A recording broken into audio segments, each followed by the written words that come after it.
From 1973's roughly 200,000 school children on psychotropics, usage has jumped 45-fold to today's estimated 9 million.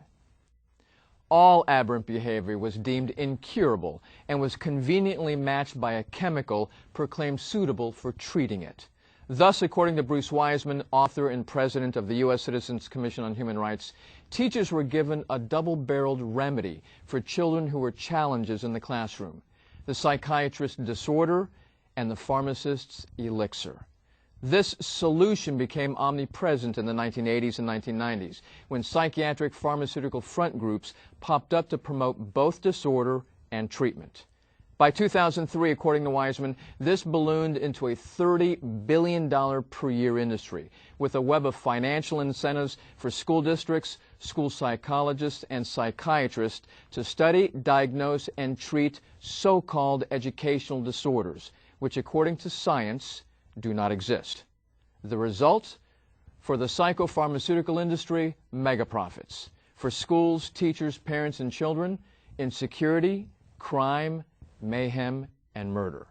School-related deaths such as Sean Willette's were rare 20 years ago. In recent years, coincident with escalating use of psychiatric drugs known to increase acts of hostility and aggression, such senseless violence has become an ongoing national tragedy. Dr. Fred Bauman says it's certainly not just Ritalin, noting that in the United Kingdom, all but one of a class of antidepressants called SSRIs were recently banned for anyone under the age of 18 due to their dangers. Increasingly, it's becoming apparent, says Bauman, it's not just the amphetamines. The SSRIs and all psychiatric drugs may lead to a kind of disintegration of self-control and to violence or aggression towards self and others. In Oregon, after taking methylphenidate and Prozac, an SSRI, Kip Kinkle killed 4 people, including his own parents, and wounded 22 more.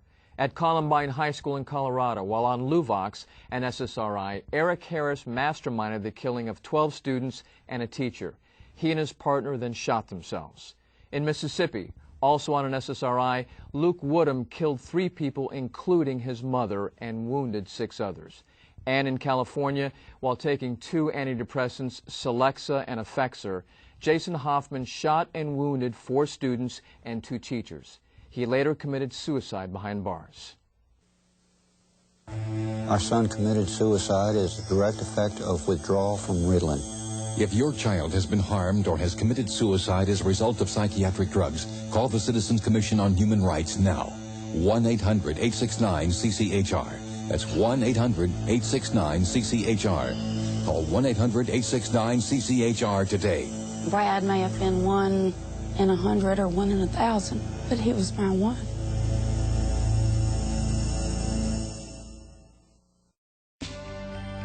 Has your child or someone you know been falsely labeled with a mental disorder and given dangerous mind-altering drugs?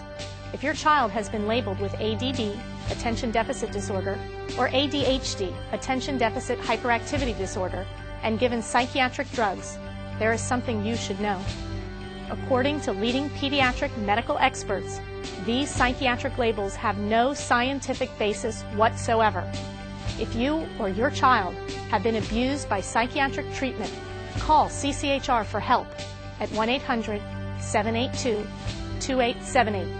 Don't wait until it's too late.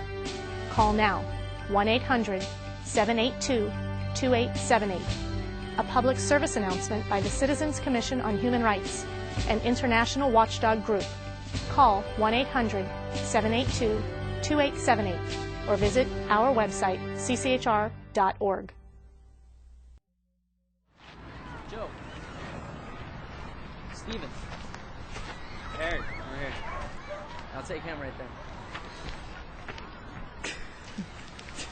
All right, thank you. Thank you. Right here.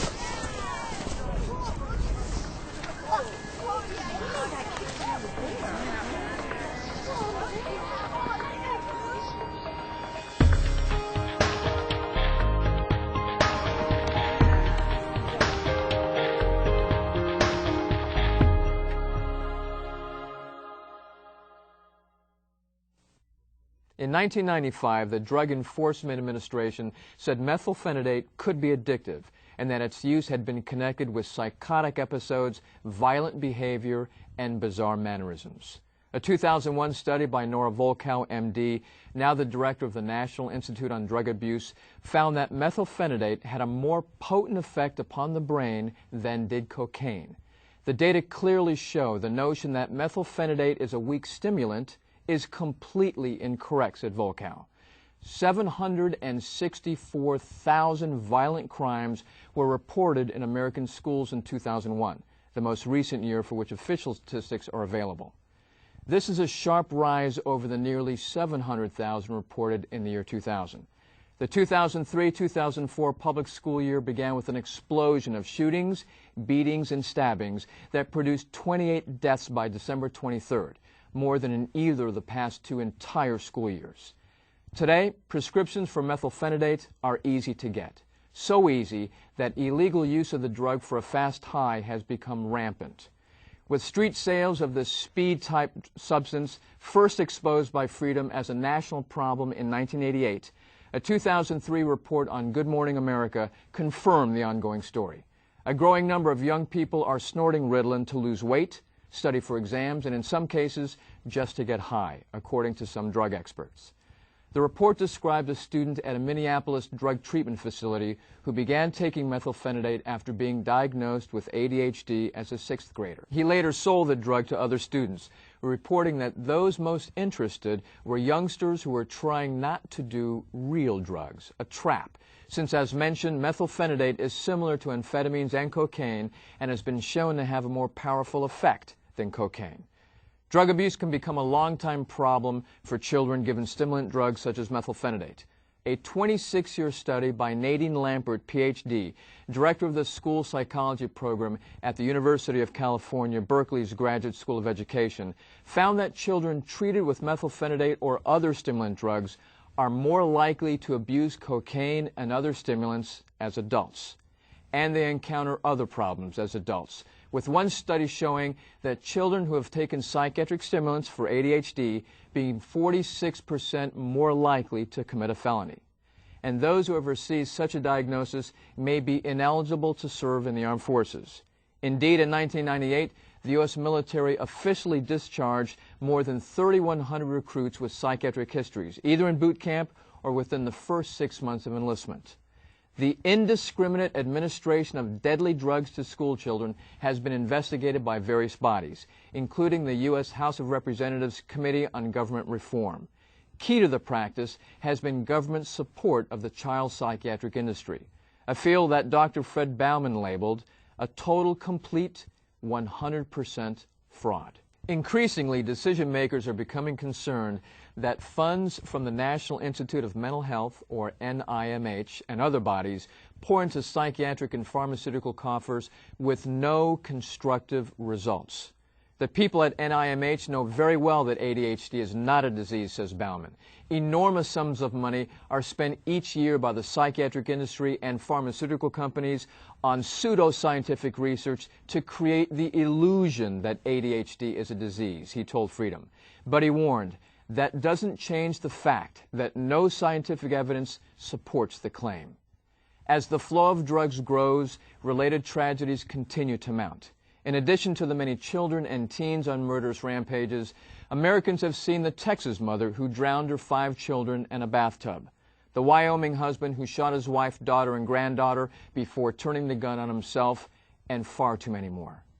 10 days after starting on Adderall, an amphetamine that today is America's most commonly prescribed drug for school children, Ryan Ellis, a University of North Dakota student, killed his 5-week-old daughter with a shotgun, then wounded himself.